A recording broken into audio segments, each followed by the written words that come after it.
Bismillahirrahmanirrahim. Assalamualaikum warahmatullahi wabarakatuh. Perkenalkan, nama saya Nur Fadilah dengan NIM 18620500201 dari Prodi PG PAMU di Universitas Pancasakti Bekasi.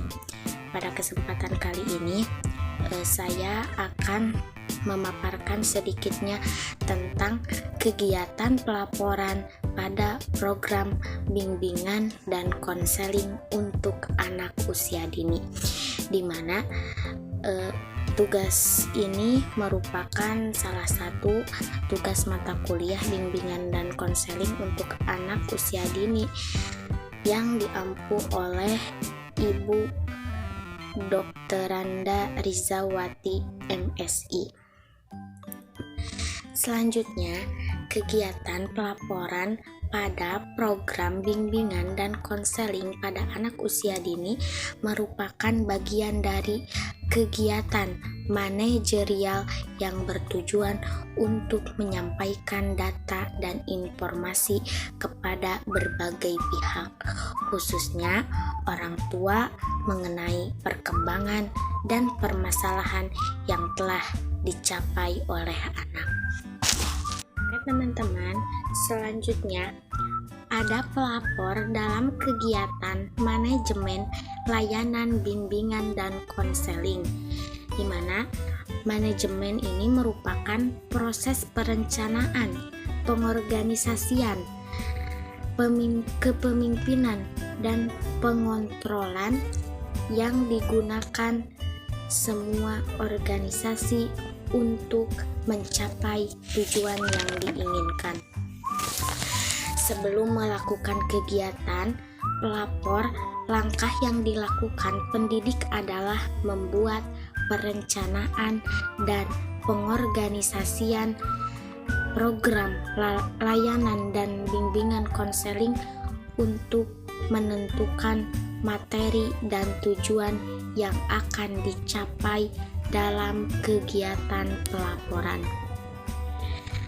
Nur Ihsan pada tahun 2003 mengemukakan bahwa perencanaan adalah suatu proses yang kontinu, di mana pengertian proses dalam hal ini adalah mengantisipasi dan mengontrol kemungkinan-kemungkinan yang akan terjadi. Timbul pertanyaan, apa sih manfaat dengan dilakukannya perencanaan program bimbingan dan konseling secara matang ini?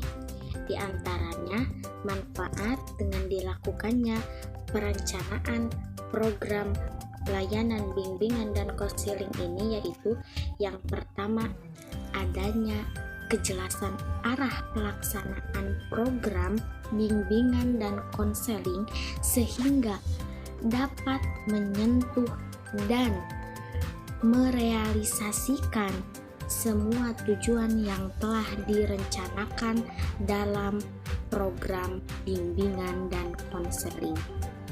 Yang kedua, adanya kemudahan mengontrol dan mengevaluasi kegiatan-kegiatan bimbingan dan konseling yang dilakukan pada kegiatan bimbingan dan konseling untuk anak usia dini. Dan yang ketiga, terlaksananya program kegiatan bimbingan dan konseling secara lancar, efisien, dan efektif. Dalam hubungan perencanaan program layanan bimbingan dan konseling untuk anak usia dini, maka ada beberapa aspek kegiatan penting yang harus dilakukan, yaitu yang pertama, analisis kebutuhan dan permasalahan anak. Yang kedua, penentuan tujuan program layanan bimbingan dan konseling yang hendak akan dicapai. Yang ketiga, penentuan jenis-jenis kegiatan yang akan dilakukan. Yang keempat, penetapan metode dan teknik yang akan digunakan dalam kegiatan.